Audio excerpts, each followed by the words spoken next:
नीलाम्बुजश्यामलकोमलङ्गं सीता समारोपितवामभागं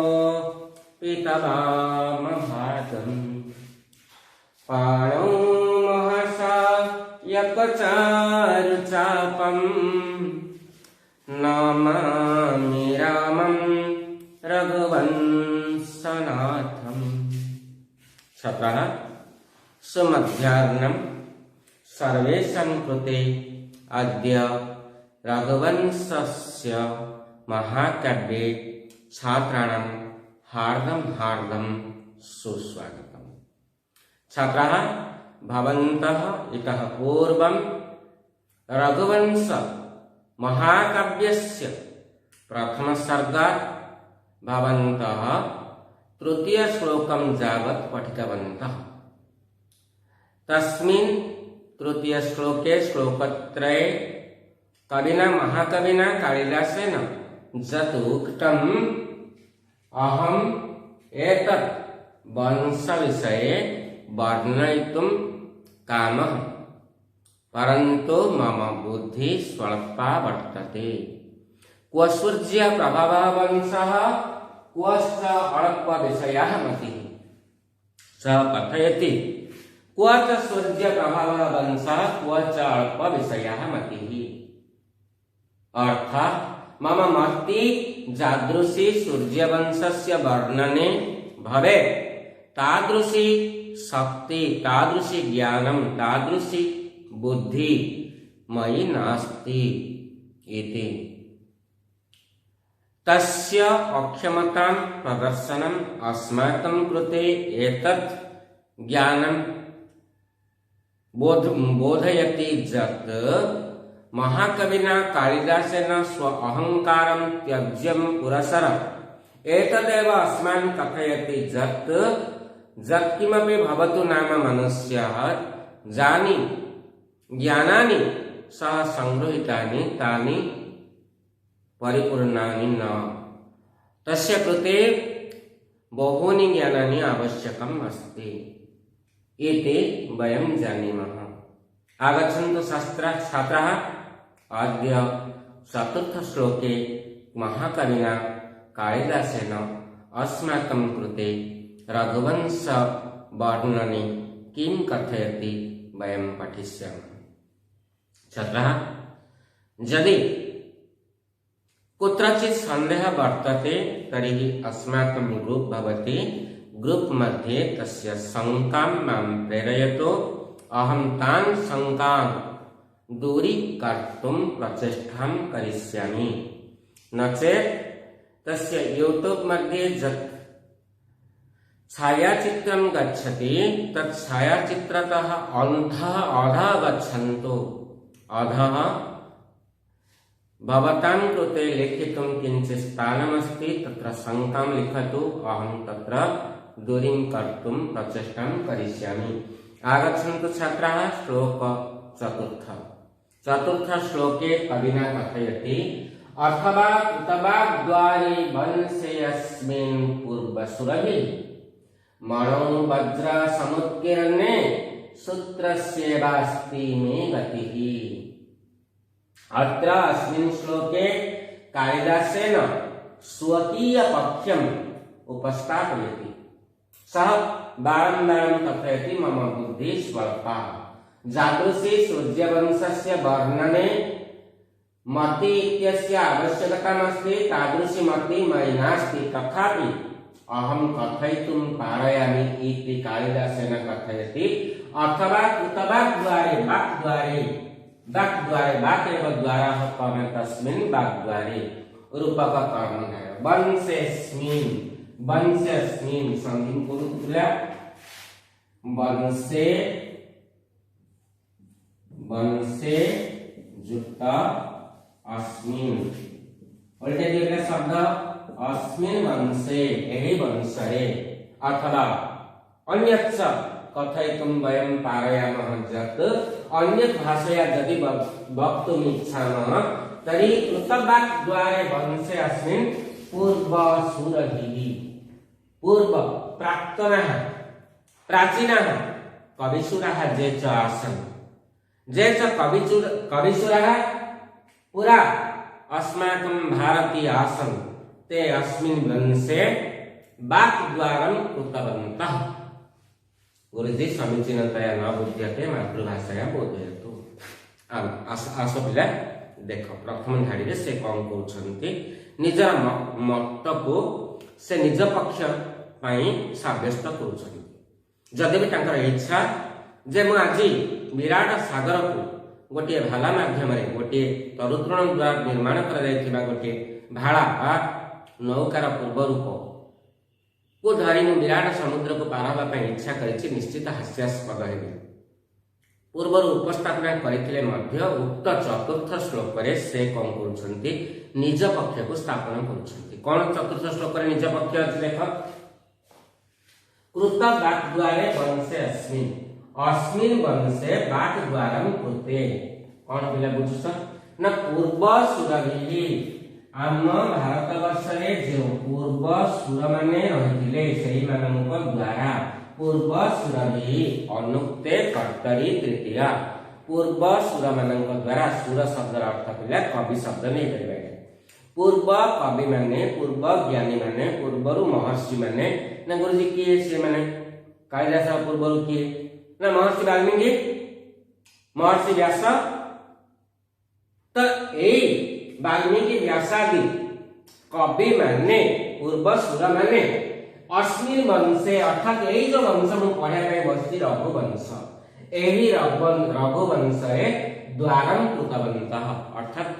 द्वारटी निर्माण कर वाल्मीकि ए रघुवंश विषय अनेक किछि वर्णना करी से कौन कर लोक मानू द्वार उन्मोचन कर आस ए द्वार प्रवेश करी तुम्हें रघुवंश विषय किसी वर्णना करमती से कौन कर गेट निर्माण कर सारी कि वाल्मीकि हूँ से व्यास हूँ पूर्व कवि माने मुनि ऋषि माने यही वंश बहु परिश्रम करी भूयसी परिश्रम करी यही वंशर अनुपमा वर्णना कृतवंत यही वंश विषय अनुपम वर्णना कर अर्थात से मो कौन कर मार्ग तैयारी कर सारी मु खाली से मार्ग कथित कथा गुड़ी को मनुकरण करी केवल उपस्थापना करी करी करी करी प्रदर्शित मार्ग जदि मु चलिए निश्चित मुझे सफल हो पारि देख कौन कौन अथवा आउ गोटे कथा मुझे तुमको कहवाई चाहे यही वंश पूर्व कवि माने बहु परिश्रम करी द्वार कृतवंत द्वार गेट तैयारी कर तेणु मत से केवल द्वार पहुंचवा दरकार मुझे से द्वार पहुंची गली मत चलने किसी भी असुविधा है नहीं मुझे वर्णना को अनुकरण करी रघुवंशर विषय शेष पर्यंत पहुंची पारि अर्थात मु रघुवंश लिखि पारि ए योग्यता मो पाखे अच्छी ना केमी योग्यता अच्छी ना अन्य सुर मान जो वर्णना अच्छी से वर्णना को देखी मु केवल अनुधावन करी अनुगमन करी ये हूँ मोर कार्य मुझे गोटे उदाहरण दिखानी भल होता ना उदाहरण देवी हाँ ठीक अच्छे उदाहरण दूसरी शुण कालिदास स्वयं उदाहरण प्रयच्छति किम उदाहरण मणौ वज्र समुत्तीर्णे सूत्रस्य एव अस्ति मे गतिः मणौ मणि जो मणि पत्थर टी तुम्हें पाइल ताकू तुम्हें कौन कल पिला ना ताकू गोरा गोरी कर समान बल आकार तैयारी कल तापर कौन कल ना गोटे मणिभेदक मणि को भेद करने गोटे मणिभेदक जंत्र बा छुंची ताको आनिल रखिल टिके टिके बाड़े बाड़े बाड़े बाड़े ताको कौन कल रंध्र कल रंध्र करदेल घोरा कर बटुला आकार कल आउ कौन कर रंध्र कर मत देव तुम्हें पिला माने गुरुजी एटा गोटे सूतार माड़ी टे गुंथि दियंतु ठीक अच्छे तमें कौन कर मणि को घोरा घोरी कर बल्स तैयारी कर सारी मणिभेदक छुंची द्वारा ताकू कौन कर रंध्र बा मार्ग निर्माण कर मोर काम कौन पिला मोर काम हूँ केवल सूताटी से रंध्र प्रवेश कराई एपटू सेपटे बाहर कर गोटे पर गोटे गोटे पर गोटे कर माला निर्माण कर। जदि तुम्हें कौन कर समुद्र मणि बा जेकोसी जगार मणि मंडे पाइल गुरुजी आपको घोरा घोरी करी रंध्र करी गोटे माला निर्माण कर हुए तो मो कष्ट हो जाता असंभव भाई हुए तो मो साइज रे घोरी पार हुए तो भेद कला बेले रंध्र कला बेले हुए तो सी भांगी जाता फाटी जाता हुए तो मो द्वारा असंभव हो पारि था। देख पिला आज कालिदास तुम मान कौन उपस्थापना कर मण वज्र समुत्कीर्णे वज्र वज्र माने कौन मणिमेघक यंत्र मणिमेघक छुंची मणु मणि छुंची द्वारा समुत्कीर्णे रंध्र समुत्कीर्ण करदेवा पर मे गति मोर गतिटा कौन सूत्र से गति सूत्र से सूत्र एवं गति कहीं ना पूर्वर व्यास वाल्मीकि कामंडक पराशर आदि पूर्व कवि माने वंश बहुत किसी से वर्णना कर सारी अलरेडी काम सरी एबे मोर काम होची सेमानकर वर्णना को संग्रह करी मो मुंडरे बा मो हृदय हृदगत करी आत्मसात करी मु कौन करी सही शब्द को संग्रह करी साउंडी आनी तुम मानक पई किछि लिखिदेबी एतिकी मोर काम। अर्थात आगरु मणि कौन कराई घषा घषी कर बल आकार तैयारी करी छुंची द्वारा रंध्र करा सरी मोर कामटा हूँ केवल ता भितर सूता कार्पास को ता भितर प्रयोग करी सूता को ता भितर प्रयोग करी माला निर्माण करने कथा। तो मो तो सहज अच्छे माला निर्माण करदेवी तो रघुवंश वर्णना कर जो कविजस मत तो मिल जाए ना कविजस को मुझे प्रार्थना कर कविर जस पाइबा मुझे इच्छा करुँच तो से इच्छा मत बहुत किसी परिश्रम हबनी छुआ हे पाठक माने हे श्रोता माने ए जो रघुवंश रचना करने बसी मत से परिश्रम हबनी तुम्हें जी भावुच मु आरंभ जी भावुली कहीं वंश विषय पूर्व कवि माने अनेक किसी अनुपम वर्णना कर सारी वर्णना से शब्द भंडार से शब्दर वर्णालय किसी शब्द को साउंटी आनी संग्रह करी मु तुम आगे उपस्थापना करदे मत कविर जस प्राप्ति हम तेरे मो भाई असुविधा कौन से शब्द को तो संग्रह करी तुम आगे उपस्थापना करी शब्द तो तैयारी कर सारी मोर केवल काम होमती ना रंध्र हो सारी मणि कार्पास आदि कोमल सूत्र प्रवेश जी सहज मो से सहज पे द्वितीय धाड़ी को पुणी देखी दिया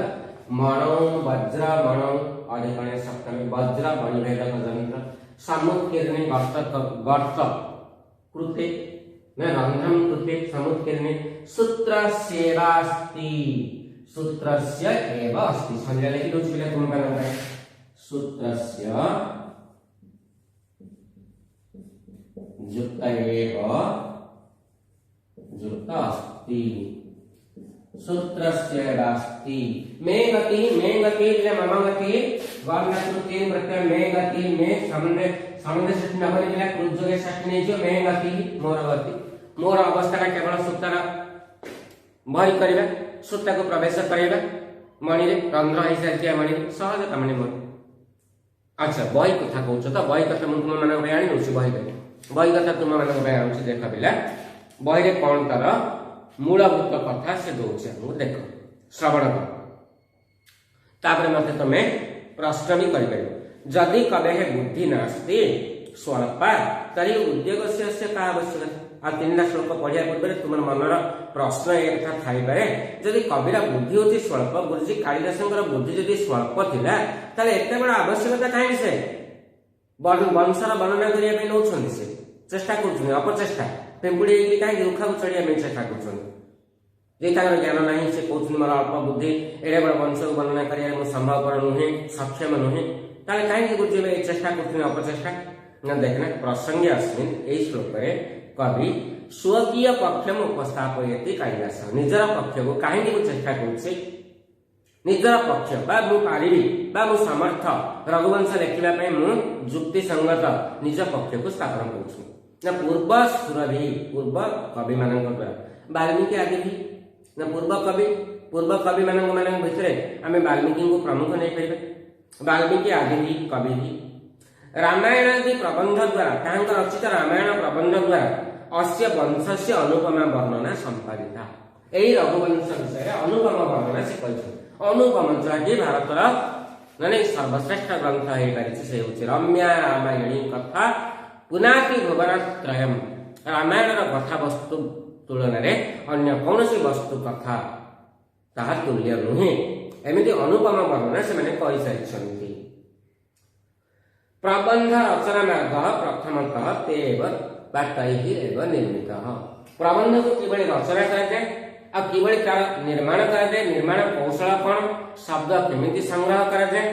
ता विषय रे सेमाने प्रथमे मार्ग उन्मोचन करि सारिछन्ति पूर्वरु कवि माने मो पई जदि प्रथमे मार्ग उन्मोचन करियार थांता ताले मते हुए त कष्ट हे थांता सेमाने कोन करछन्ति उन्मोचन करि सारिछन्ति अत रघुवंश मम प्रवेश सुकर एणु करे हे छात्र छात्री गण जो रघुवंशर वर्णना करने पहुंची से रघुवंश वर्णन में मत सहज साध्य व सुकर हो पार कथम इति उदाहरण प्रस्तुति किभଳି सुकर हम सहज साध्य हम गोटे उदाहरण से प्रस्तुति कर कौन उदाहरण मणिभेदक सूचिया मणि को भेद कर छुंची द्वारा प्रागेव रंध्रे कृते प्रथम जो तुम रंध्र कर दि जापर अति कठिन मणु जो मणिटा हूँ अति कठिन ता भर रंध्र करदेव कार्पासादि कोमल उपादान निर्मित सूत्र से संचरण संभवती जदि रंध्र करदेव कार्पास द्वारा निर्माण होता सूतार जो अति कोमल वस्तुटा भर पूरे दे पारे जो मणि गोटे ना लौहर छुंची प्रवेश करने कष्ट से मणि सूताटे भी आम पूरे दौचे केमी ना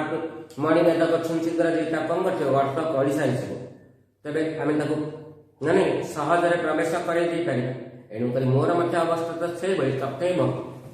मे अवस्था तथैव यथा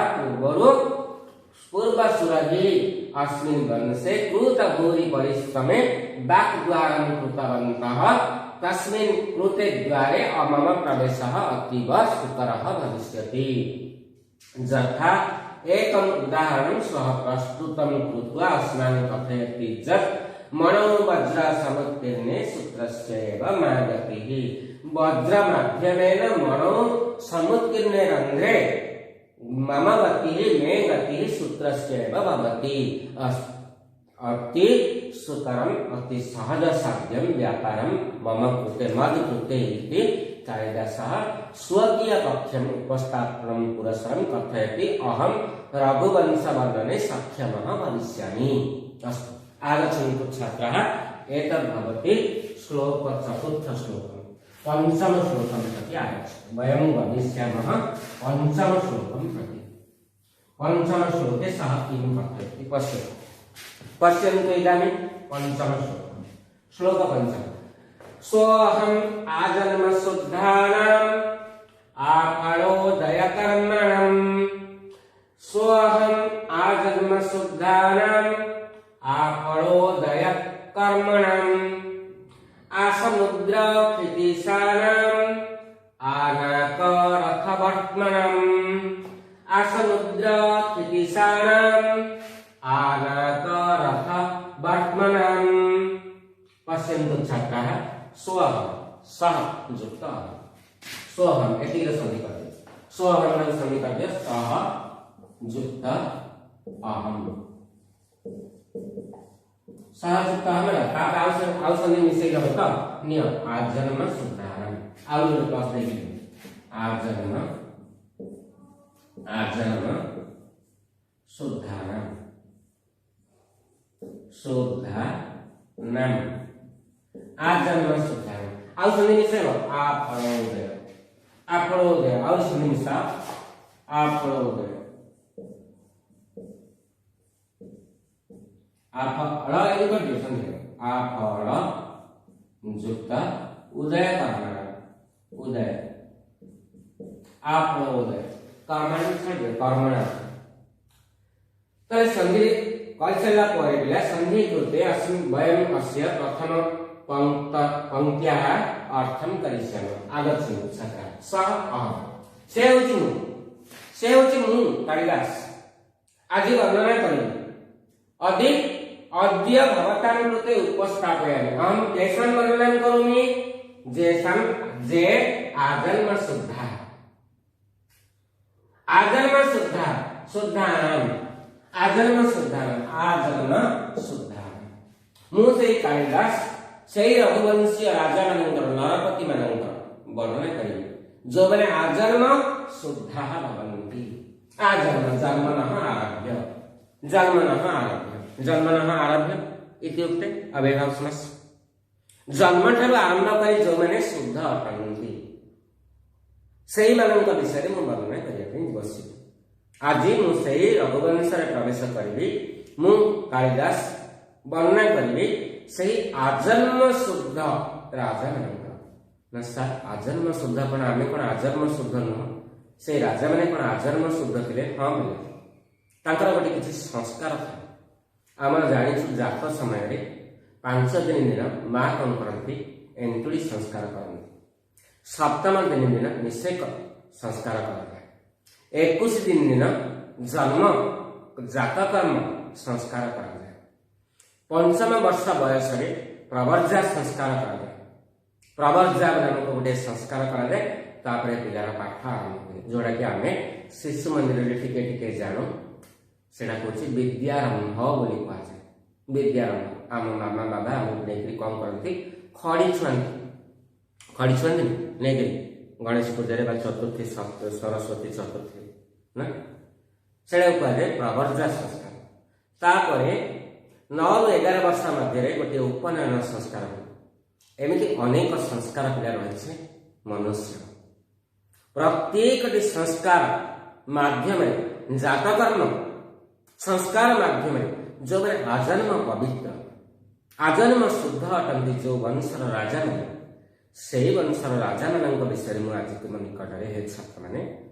वर्णना करने जाऊँगी जो राजा विषय में तुमको कहवाक चाहूँगी से राजा मैंने से वंशर राजा मैंने जन्म आरंभ कर शुद्ध अर्थात कलंकर कालिमा कलंकर छिटा जहाँ केवे पड़ी जो मैंने जन्म ठारू आरंभ कर मृत्यु पर्यंत शुद्ध पूत शुद्ध चरित्र अटंती निषेकादि संस्कार द्वारा जो मैंने पवित्र अटंती मुझे विषय वर्णना करी सोहम आजन्म शुद्धानाम आफल उदय कर्माणाम जो राजा मैंने कर्म को आरंभ कला परे आ फल तार फल पर्यंत फल प्राप्ति पर्यंत उदय कर्माण उदय लगी रही फल उदय पूर्व पर्यंत फल प्राप्ति पर्यंत जो मैंने कर्म करी हाँ तो मु संसार लोक मैंने आम भी कर्म करूँ किंतु मोर कर्मटा एमती था पिला मुझे कर्म आरंभ करे जिते से कर्म कौन से बाधा आसे विघ्न आसे विपत्ति आसे से मोर कौन दरकार मोर ज्ञान मोर बुद्धि मोर पराक्रम को लगाई ताको धैर्यर सहित सामना करे से कर्म केमिति सफल हेबे से चेष्टा करने कथा किंतु मुझे करेनि कौन करे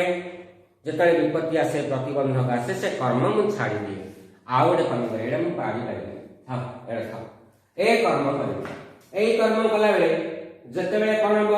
यही कर्म माने सफल कर्म तो बाधा विघ्न आसब ही आसब जिते प्रतिबंधक सृष्टि हुए यही कर्मटा को मुझे छाड़ी दिए आरंभ करे यही कर्म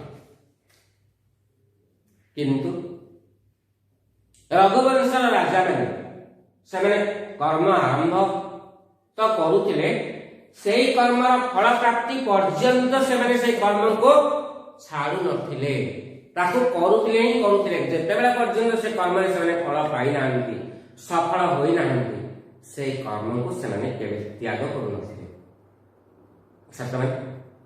विवेकानंद कहते मन पका उत्तिष्ठत जाग्रत प्राप्य वरा निबोध हे उठ जाग्रत हो फल प्राप्ति पर्यंत लक्ष्य पथर के विच्युत हो ना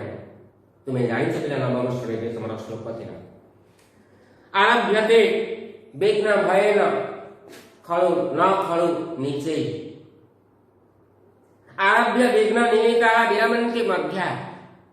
विघ्न पुनः पुनः प्रतिहन्यमाना प्रारब्ध उत्तम गुणा न परित्यजन्ति। कौन थिला पिला अर्थ कहले संसार रे तीन प्रकार मनुष्य देखा जाते। गोटे होचंदी उत्तम गुण व्यक्ति, गोटे होचंदी मध्यवित्त गुण व्यक्ति, आ गोटे होचंदी नीच गुण व्यक्ति। कौन से नीच लोक नीच ज्ञान नथिबा व्यक्ति विपद भय रे कौन सी भल काम को केबे मध्य ता जीवन रे से आरंभ करे नाही। किंतु मध्यम धरणर व्यक्ति माने जाहा ज्ञान तो अच्छी किंतु पूर्णता नहीं, से मैंने कौन करते जानती तो सफलता कर्म ही करिया पड़ो, तेणुक आरंभ कर दियंती कर्म। किंतु जेतेबेले विघ्न निहित हुए, विघ्न द्वारा से निपतित हुअन्ति, से कर्म को से छाड़ी पड़ती। देख जीवन में केबे मध्य गोटे भल कर्म पूर्ण प्रकाश करि नाही। किंतु प्रारब्ध उत्तम गुणा न परित्यजन्ति। आरंभ कर उत्तम गुणर व्यक्ति माने विघ्न पुनः पुनः प्रतिहन्यमान विपद बारंबार प्रतिहत हेले मध्य आरंभ कर कर्म को उत्तम गुण व्यक्ति माने केबे मध्य त्याग करती नाही। सेही होची रघुपति रघुवंशर नरपति मानकर कार्य। मु आज छात्र माने सेही राजा मानक विषय वर्णना करी जो राजा माने कि जन्म आरंभ करी शुद्ध निषेधादि संस्कार द्वारा तार पवित्र चरित्र, से राजा मान विषय वर्णना करेंगे जो मैंने कर्म तो आरंभ करती कर्म फल प्राप्ति पर्यंत, जो मैंने उदय फल उदय हेबा पर्यंत जो मैंने कर्म को त्याग करती ना। तृतीय जथा विधि हुता ज्ञान, जथा विधि विधि विधान अनुसार पिला मन रखिब। दशम श्रेणी समास जथा विधि विधि में अनतिक्रम्य अवैध समास विधि को अतिक्रम न करी सॉरी मुझे श्लोकड़ा पड़े छल आसमुद्र खेती साराम। आसमुद्र पिला सही समुद्र में जावा अवैध समास एडी अंतिता एडी देखि अवैध समास आसमुद्र खेती साराम खेती ईशान। मुझे सही राजा मानक विषय वर्णना करेंगे छात्र माने। आ समुद्र खेती साराम, आ समुद्र समुद्र सहित खेती ईशान, खेती ईशान समुद्र सहित जे खेती को शासन करुले ना गुरुजी मातृभाषा शशा गरा धरा पृथ्वी को जो मैंने शासन करुले सागर सहित धरा को अर्थात सागर एवं धरा जी मात्र चक्रवर्ती सम्राट थे जो राजा मैंने सागर सहित धरा उपर जार भूयसी दक्षता होता से राजा मान विषय वर्णना करी। आनाक रथ वर्तमान जार रथर गति आनाक नाक मैंने स्वर्ग पर्यंत, स्वर्ग पर्यंत जो राजा मानकर रथ गति करुला अर्थात से राजा मैंने आवश्यक पड़े रथ में बसी स्वर्ग को जापे इंद्र सहित कथबार्ता करी स्वर्गर देवता मान सहित वार्तालाप करी जो मैंने राज्य शासन करुले निज देह स्वर्ग को जाते रथर गति थी स्वर्ग पर्यंत। हाँ पिला मैंने मन रख मुझे राजा मान विषय आज तुम पाखे वर्णना करी जो मैंने कि जन्म विषय आदि संस्कार द्वारा शुद्ध जो मैंने कर्मर फल प्राप्ति पर्यंत कर्म को त्याग करती नहीं, जो मैंने समुद्र ठार आरंभ कर सागर सहित सागर ठार आरंभ कर समुद्र धरा पृथ्वी को जो मैंने शासन करती जे मानकर रथर गति इंद्र भुवन पर्यंत व्याप्त अटे। मुझे से राजा मान विषय तुम आगे कहवाई चाहूँगी पिला से राजा मान विषय आम पढ़ा। तो छात्रा पंचम श्लोकानन्तरं भवन्तः सर्वे आगच्छन्तु षष्ठश्लोकाः षष्ठ श्लोकाः इदानीं पठिष्यामः। षष्ठ श्लोके किमस्ति पश्यन्तु छात्राः। षष्ठ श्लोके महाकविना कालिदासेन अस्माकं कृते किं कथयति। सः कथयति छात्राः हे श्रोतारः अहं तेषां विषये अद्य आलोचनां करिष्यामि। जे रघुवंशीय वंशीयाः नरपतयः राज्ञः भवन्ति राजानः भवन्ति तेषां गुणानां विषये अहं भवतां कृते वच्मि। पश्यन्तु छात्राः षट्श्लोकाः यथा विधिभूताग्नीनां यथा कामाचितार्थिनां यथा विधिभूताग्नीनां यथा कामाचितार्थिनां यथा अपराध दंडानां यथा अपराध दंडानां यथा काल प्रबोधिनां। से राजा मान विषय में आज तुमको वर्णना करी पिला जो राजा मान की यथा विधि आहुत अग्निनां अग्नि रे निया रे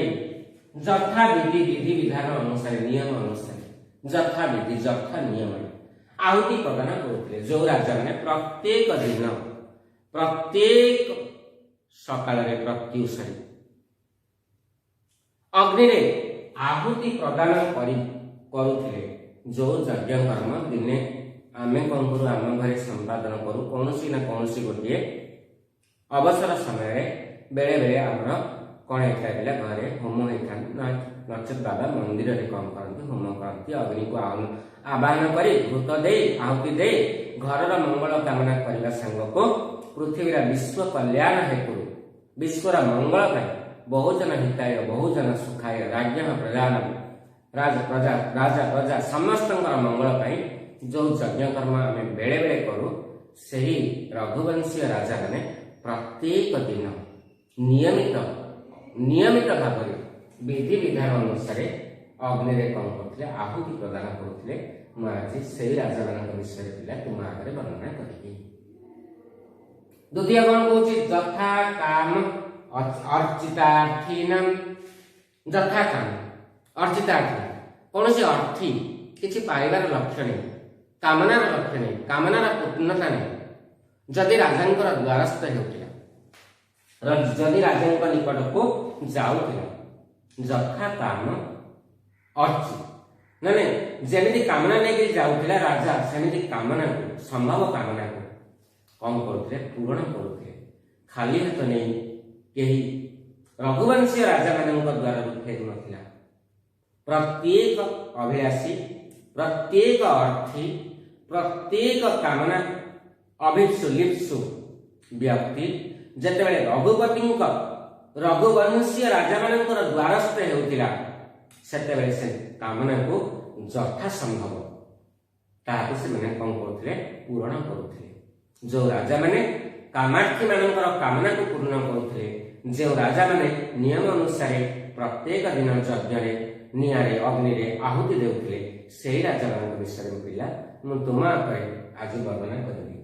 यथा अपराध दंडान कुछ राजा जदि सरल हो जाए राजा जदि निजक कोमल रूपे उपस्थापना करे ताले जानिब पिला राज्य रे अराजकता बढ़ी चले जोरदार मूलकता चले कारण राजा हूँ राज्यर रक्षक संस्कृतिर बाहक से तार सामदान दंड भेद नीति रे राज्यर सुशासन देवा सांग को प्रजा धन एवं जीवन को रक्षा करने तार दायित्व। से जदि कोमल हो जाए नरम हो जाए अपराधी को दंड दिए तेरे से राज्यर अराजकता बढ़ी चलो अन्याय बढ़ी चलो दुर्बल सब बेले सबल द्वारा अत्याचारित हो। एणुक रघुवंशीय राजा माने निजर कर्तव्य पथरे कठोर थे पिला कठोर से नियमावली से जमी अपराध करुले लोक मैंने यथा अपराध तथा दंड प्रदान करुले। जो राजा माने प्रत्येक दिन निआरे नियम पूर्वक आहुति प्रदान करुले जो राजा माने अभिलाषी मानकर इच्छा को पूर्ण करुले जो राजा माने कि अपराध अनुजाई दंड विधान करुले न तो निजर मन मुताबक इच्छा मुताबक अपराध अनुसार अपराध तुलन में जी दंडर आवश्यक से दंड प्रदान करुले। मुझे से राजा मान विषय तुम पिला वर्णना करी। जो राजा माने कि यथा काल प्रबोधिनाम यथा काल समयानुक्रमे समय स्वय मनीष को जहाँ आह्वान था उपयुक्त समय उपयुक्त कार्य आरंभ करवा। राजा माने साधारणतः विलासी व्यसन सुखर संभार भितर बुड़ी रही उपयुक्त समय उपयुक्त कार्य आरंभ से करती ना किंतु रघुवंशी राजा मैंने कार्य एते तत्पर थे समय मूल्य को बुझुते आ उपयुक्त समय उपयुक्त कार्य आरंभ भी करुले। से राजा मान विषय पिला वर्णना करी। जो राजा मैंने नियम पूर्वक अग्नि में आहुति देवा सांग को अभिक्षु मानू लिप्सु मानू इच्छा मुताबक यथा संभव कामना पूर्ति एवं अपराध अनुसार दंड प्रदान एवं उपयुक्त समय अनुसार उपयुक्त कार्य आरंभ करुले से राजा मान विषय पे तुमको वर्णना करी कहबी। तो एत बेला पर्यंत से रघुवंश अलरेडी प्रवेश कर सारे किंतु से कहते मुझे वर्णना करी अर्थात आम 6टा श्लोक सरीगला पिला वर्णना करी कह 6टा श्लोक से सरी। तो ठीक अच्छे बोले आसंता काल अनुसार आम 7म श्लोक